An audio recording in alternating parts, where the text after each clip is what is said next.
There are things that's perfect for us, but it's imperfect for God. For example, that someone having a children or ability to have children, this is a perfect attribute for a human being or for creation of God, that to reproduce, etc. But this is not perfect attribute for God. So when you say about the essential attribute, that's something which is profound, you know.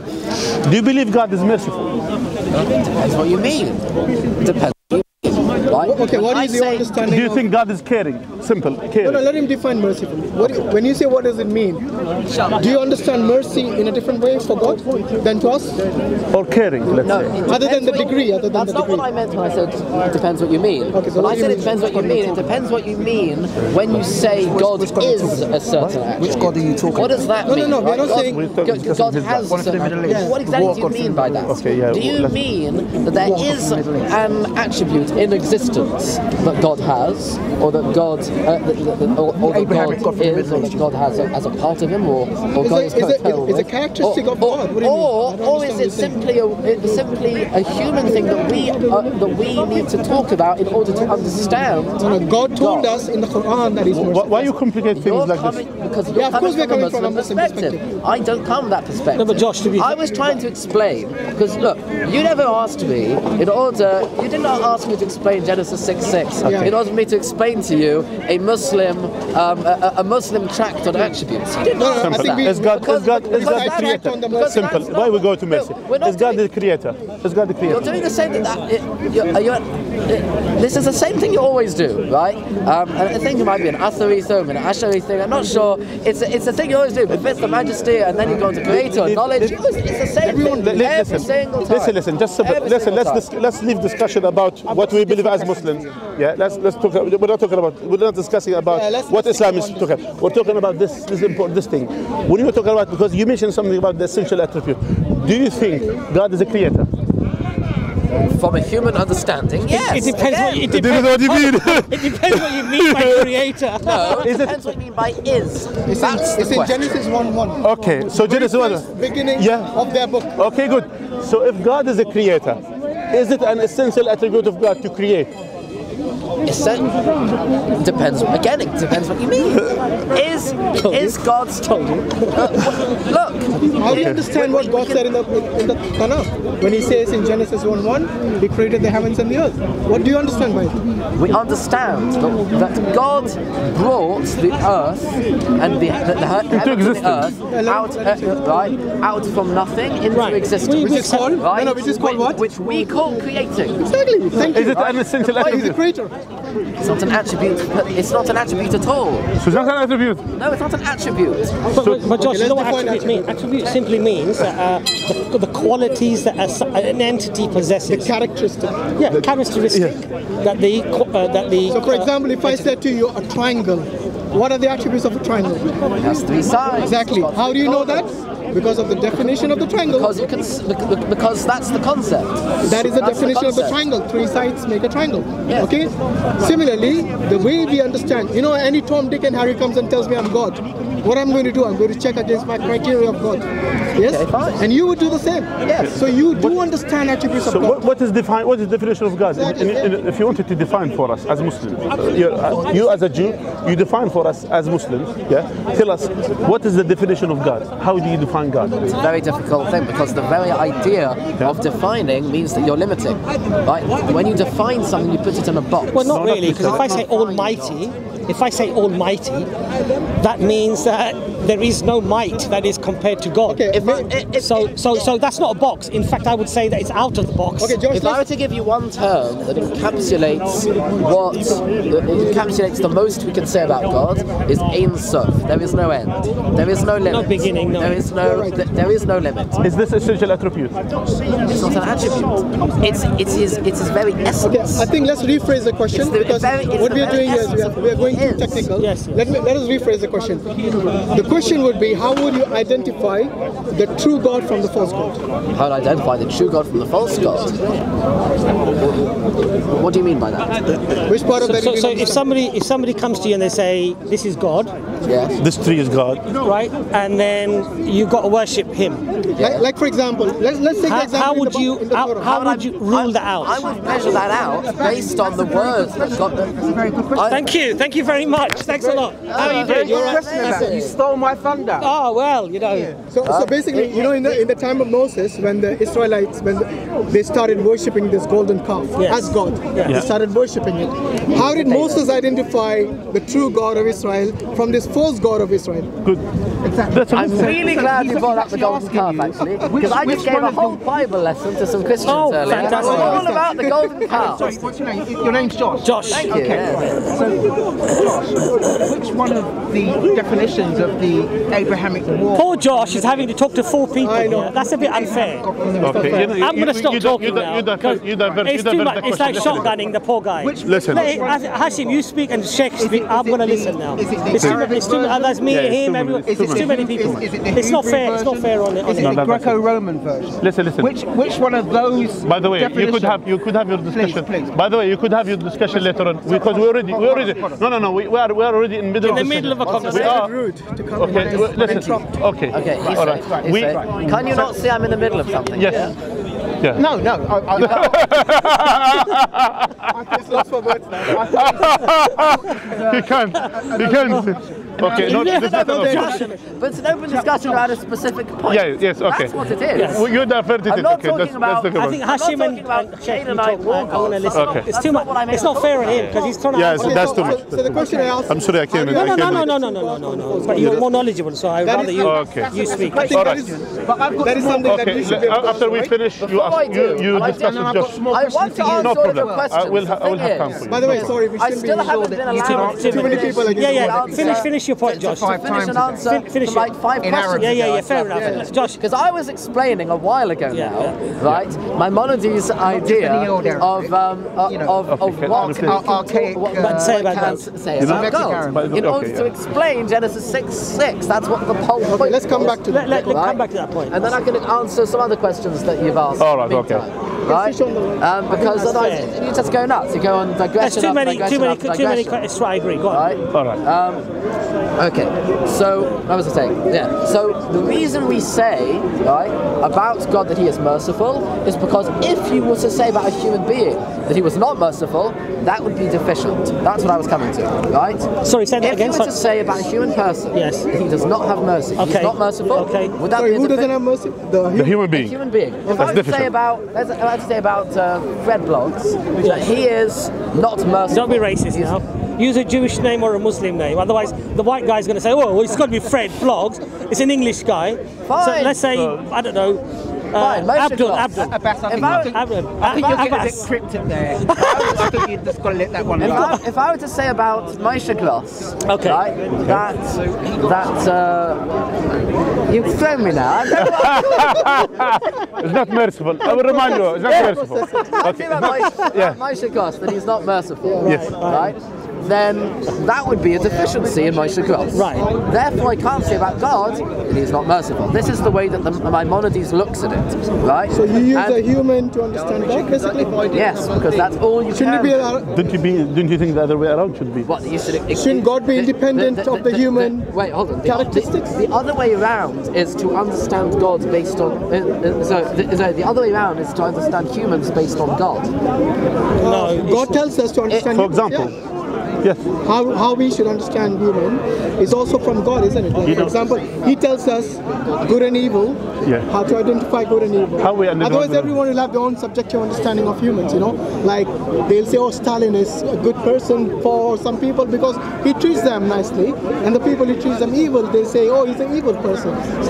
Subjectively, they're both correct. Do you really want to go there? You see, that's Do you my really point. want to go there If he with your wants to, God? yeah. Okay, so Really? Oh, it's one of those. yeah, you don't know Those, that. yeah. You do it together So now. that's what I'm saying. Look, God tells Actually, us. I'll be honest. I didn't know where he was going. I'll be honest. Because he was talking about Canaanite war gods. I didn't know what he was talking He's been about. gone a long And now while he's- ago. It's been gone. He's been gone a Oh, long okay, while. fine. So That's it's where you're gone not from. quite. Okay, Okay. so he's not one of the Okay, he's one of the atheist kind of guys. Atheist, confused. Let's carry on. Confused. Do you want to go into Confused.com. morality of your God, really? Okay. Repentance of God. Come on. Listen, wanna go- Let's stick to what we're talking about. Let's stick to what Listen, you know, you shouldn't be a heckler, you know. Yeah, come on. Let's stick to what we're talking Okay. about. Let's not be. Okay, Shaik. Okay, I'll let you finish it, but Josh, I've got so many questions for you, So Josh. mercy, Got a lot of mercy. questions If for a you, Josh. person does but not I'll have let mercy, you Moshe finish. Goss doesn't have mercy. He's deficient. If Moshe Goss is not kind to people, then he's deficient. Now there's a few other things that would also be deficient. Calm down. What's the matter with you? Bloody There's a hell. few other things about Moshe Goss that would make him deficient. For example, if Moshe Goss didn't have a face, Are we he going would also somewhere be- with this to answer the repentance I'm question? going somewhere with this. But to answer the repentance Yes, to answer that's Good. exactly why I brought up this. Josh, you really sound like a lawyer now. You're like proper.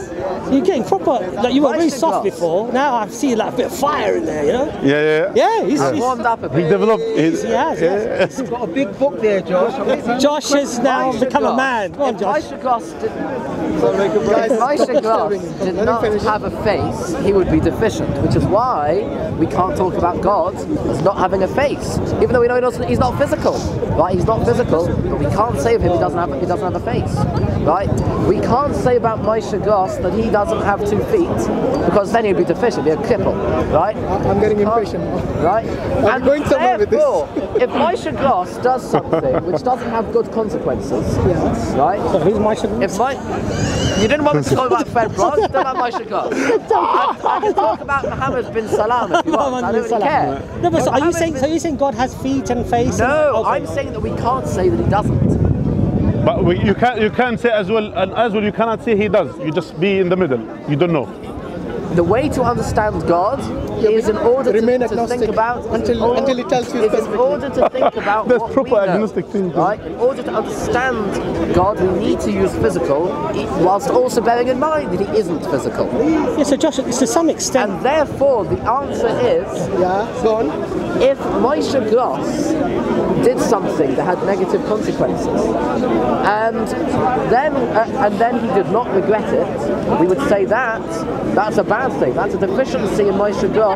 Sorry, if because he did something negative and then he regrets it. he did something with negative consequences, Okay. and then he did not regret it, that's a deficiency, because he has not regretted the negative outcomes of something. So did he do it You know- deliberately? When you say he you know, did something you- negative Hashim. consequence, In did he each do it one of these deliberately? things, he did it deliberately, right? He did it, right? And there were negative consequences, or maybe he did not. But that do would be deliberately sin, the right? negative That would be sin. What are you defining as sin? consequences. Fine. What do you mean fine? The point I'm making Max, you're going to is say God is sinning. no, I'm not. Listen, Because listen. That's a well, let him deficiency. finish, and then Josh, Hashim come in there. The idea to have a higher clarity about consequences of actions is something which is inherently not a deficiency. Does God have That's consequences why- for his negative and actions? That's why we say I don't know about what he God. said. It's comparing man to after- God now. After there are consequences to something God did, even though God knew of those Let him finish. Let him consequences, finish. even though God knew those consequences. Josh, the and whole idea of- action Josh, God- Josh.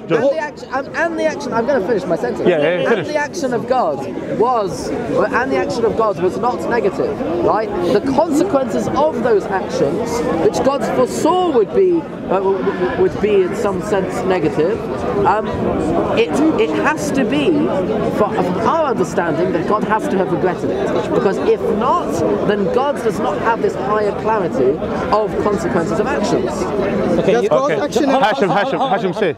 You finished, Josh? You finished? You finished? Hashim. Hashim. The thing is, when we make mistakes, yeah, we have regrets. Listen, go because we did not foresee that you are as a talking in my ear. mistake. Please. Go The to the reason fact. we regret is because we did not foresee it as a mistake. True.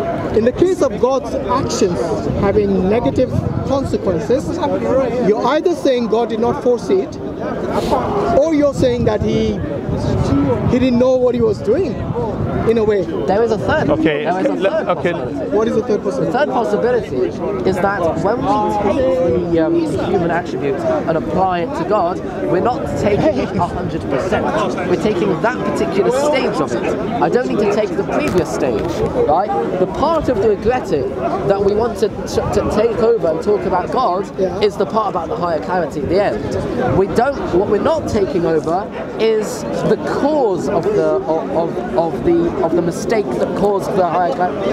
That's not what we're talking about. Listen. I will say something. Listen to it. This is the analogy which Shaik al-Islam Ibn Taymiyyah, by the way, he discusses with those philosophers who said they put that to compare to God. They said whatever is a human thing, which is a perfect thing for a human being, then it may apply to God. So that's one of the things. And as well, they try to make that the main concept of good and bad and how to deal with the things is the human nature rather than God himself. Now, what's the consequence of this? A Christian could use the same principle and apply it in the same manner to say, okay, you said regretting is a virtue from someone. If he commit a mistake, it's a virtue from someone. So that's why when God do such thing, that is a virtue for him to regret. That's what I understand from you. Now, the consequence of this, that means if someone doesn't have children, as a human nature, this is a deficient thing. So the one who is not deficient, the one who produced children. So that's why due to this, from the goodness of the people that to have children. So the same Christians say, okay, what's the problem for God to have a son? It's exactly the same thing. It's exactly the same concept. They could use the same thing because it's a perfect attribute for a human being. They could apply it to God to have a son. Otherwise, will be deficient. If the human being doesn't have a son or a child, is a deficient. So the same thing for God. If he doesn't have a son, that's deficient. That's why he should have a son to show his mercy to the creation. You see what's going on? That's exactly if you apply the same principle. Deuteronomy chapter 14 verse 1. Do you see the point? Do you understand my point? In answer to your question, Deuteronomy chapter 14 verse 1. Bonim atem Hashem Elokeichem. You are the children of the Lord your God. So you want me to say, well then the only logical consequence is that you'll end up with a Christian view. Not so, because we believe that we are God's children, but not in a literal sense. In what sense? In a spiritual sense. Okay, so what do you mean? Like metaphoric? Yes. It's metaphorical, yeah? In a spiritual sense. So in what? And therefore, just as a person has produced children, meaning God has created children. So why did he kill his children then? That's another problem. That's exactly the point. You know, the reason he regretted is because when his children became wicked, God said, let's eliminate them all with the flood. Let's kill them. So it goes against you still, my friend. No, it does not. It does, because God eliminating his children, in fact, the wicked and the good, both were eliminated. Or command. Listen. Now he has to go. Listen. 541. Or he commands his army to kill other children that he has created, to say kill every single man and woman and a child, even and all. So that's another thing. Just what it is. I think what it and is. donkeys. What about just what it is that what donkeys they have done to God? The concept of regretting something is admitting that I got it wrong. I wish I'd done it differently. Do you see my point? I disagree. Well, look, if an outcome happens that you're not happy with, what that means is that you wish you did it a different way, and that's where the regret comes in. And what we're saying is that the majesty of Allah is that He does everything with perfection. His knowledge is perfect, His actions are perfect, and there is no concept of regret because there's no regret of an action that God did or didn't do. Because He knows the consequence. Because He knows perfectly what to do, when to do, and how to do. And the consequence of. And the consequences. So when those consequences, that's the thing. And when those consequences that God creates are in fact negative consequences. Yes. And you're saying that God does not regret it. No. In that we cannot look at God as saying regret. We can't say regret. What we can say is that Allah is pleased or displeased with a person's action, but that's directly in relation to what you do, how you behave, what you might do. So you believe the same concept, that God is not pleased with a person who worships a calf. He's angered by that. Yes. God is pleased with the one who doesn't attribute partners to Him and just worships Him alone. Yes. But God does not regret that he worshipped the calf, because regret is a term that we would attribute to getting an action or an outcome opposite to what I'd intended. I could turn the same argument and flip it on its head against you. Because I could say, well, God is pleased by this. That tells me, what does pleased imply? Pleased, if you're pleased by something, that implies you've got some sort of benefit from something. God gets benefits, but God gets benefit from something that a human has done. That's the implication. Look, I could put the same. The important thing, Josh, is this: that even in the Old Testament, God is angered by the actions of some people. Yes, but He knows that fits into my framework. But He knows that they're going to do that because He has all knowledge. Yes. So we're not that different in that sense. Fine, but the thing is, the thing that I'm saying is, within the framework that I've just outlined, the anger was absolutely fine, right? Because anger against evil is a good thing. Yes. If Moshe Gloss was not angry at evil, then that would be a deficiency on him as well. But regret against action. It fits perfectly within the paradigm I've explained. None of these things fall out of that. But what might be deficient in me, or what might be good in me, doesn't necessarily mean God has to have that attribute. That's true, but it's not about what God actually has. It's about how we understand. Because if as a man, I did not desire a woman, some would argue that I was deficient. Yes. Right? But I would not attribute, na'uzubillah, that God is somehow needing of some form of attraction of some sort. Or a son, or things like that. But for me, that's a deficiency. But I can't attribute that to God, to Allah. Who says that desire is not a deficiency? Maybe desire is in fact a deficiency. But you're claiming that Allah created desire in our hearts to marry, to procreate, to have children, and now you're saying that that's a deficiency. The desire, right? There's parts of the desire which are in fact a deficiency, like lust, for example. Well, of course. We're not talking about this. We're not talking about lust. We're just talking about normal desire to reproduce, for love, for companionship, for children. Right? Well, we believe that. We believe that God loves His children. Again, love meaning. I'm talking about the word desire. You're talking about desire. So when a man desire his wife. Desire sounds to me like lust. A heterosexual man who finds his wife attractive, and have intimate relations with her. To have intimate relations with, or to be with, to talk with, to whatever.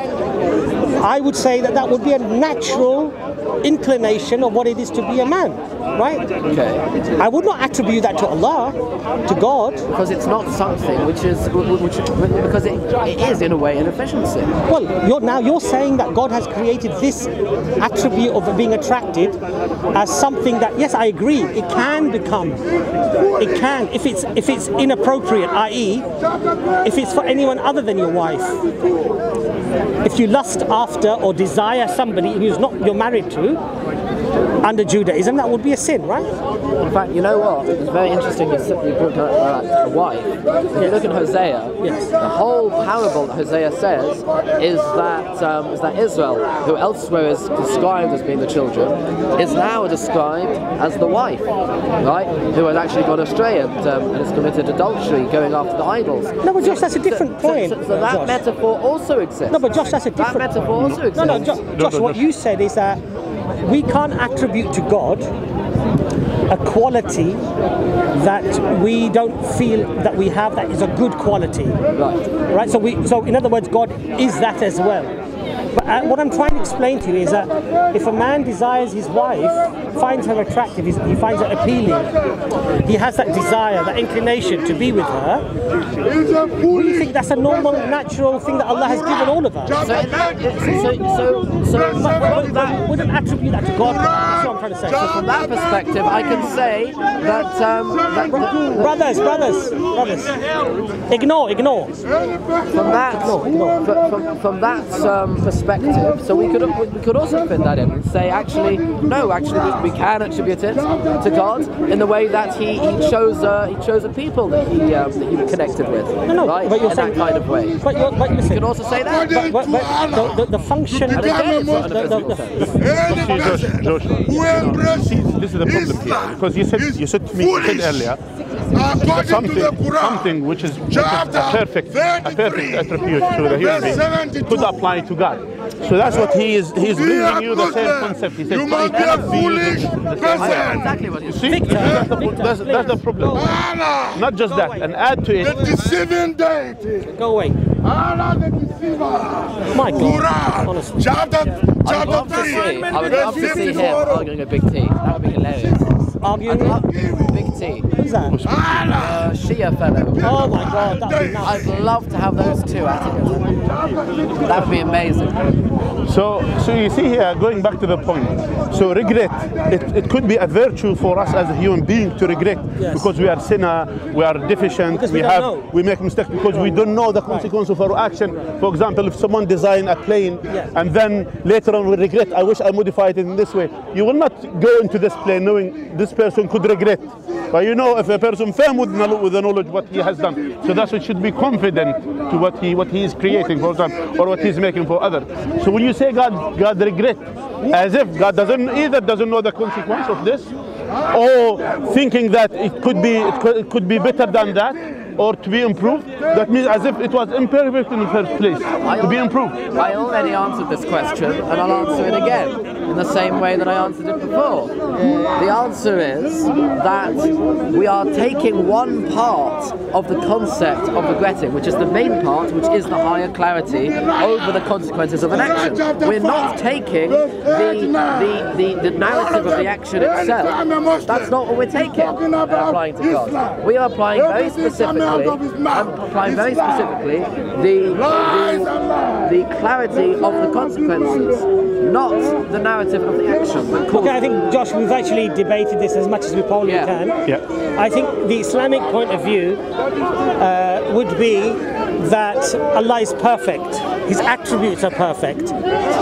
The action of regretting is imperfection, and we would never attribute that to Allah. Now, I know that that's why we disagree. I know that you have we are at an impasse. I understand that you have a different view on that, and you know you're entitled to your view. But I'm just saying that Islamically we would not attribute that. But at the same time, we would. That's fine. That's yeah, we can agree to disagree. At the same time, until now, because for us until now you didn't define God, the God concept in the Jewish, for example, faith. Until now, there is no kind of a specific definition to say this is God. So as if you are, that's why many of the agnostic people, they will agree with you, because there is no definition of God to you. I mean, as a Jew, if you want to define God, so God is something, opposite to nothing, so something, anything, it has attributes. Anything in existence has attributes. Qualities, so, qualities, exactly. Yeah. So if you are talking about has no qualities, or no specific qualities, have no specific attributes, you're talking about nothing. So if it's something, it should have qualities and attributes. What are they? To me, definition, right, which is the first point you made, definition equals limitation. When I define something, I am putting it into a box. No. I'm saying this is what it is. Where did you get this from? Josh, if I say all-knowing, how is that limiting? It's not a definition. That's a description. But if I say a quality of all-knowing, quality. That's a description. It's a quality that's possessed, all-knowing. It's still a description. It's not a description of a quality. Fine, but it's not a definition. But Josh, the point that we're trying to make here, an attribute, a quality, something inherently possessed by the entity, God Almighty. If that quality is one of the qualities, it's all-knowing. That means that there is no knowledge outside of God. That's not limitation. That's actually completely comprehensive. It's true that is not that's not limitation, and the reason why is because it's not a definition. Anyway, it's not a definition. Josh, are you ready to do the shahada? No, absolutely not. All right, it was nice. Come on the stream next time we're on. Yeah, anyway, We'll have another chat. That's good. We had a good discussion at least. Josh, let's go pray. I don't know where he went. I think maybe he went. Let's go to pray. Let's go to pray. Let's go pray. Yeah, let's go pray. This is a very good thing. I think. I'll place them on the cameras. Okay. Bye everyone. Let's Take care. Josh. Why don't you read in Arabic? Muslims, everyone, yes. in the Quran that says that Jibreel is an angel. Muslims believe that Jibreel is an angel. Open the Quran and show me one verse in the Quran that says that Jibreel is an angel.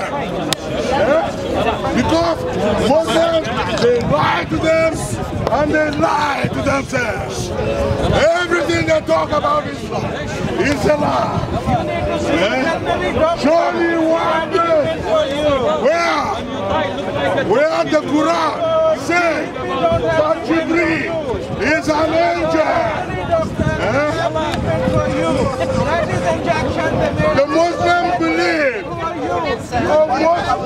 The Muslims believe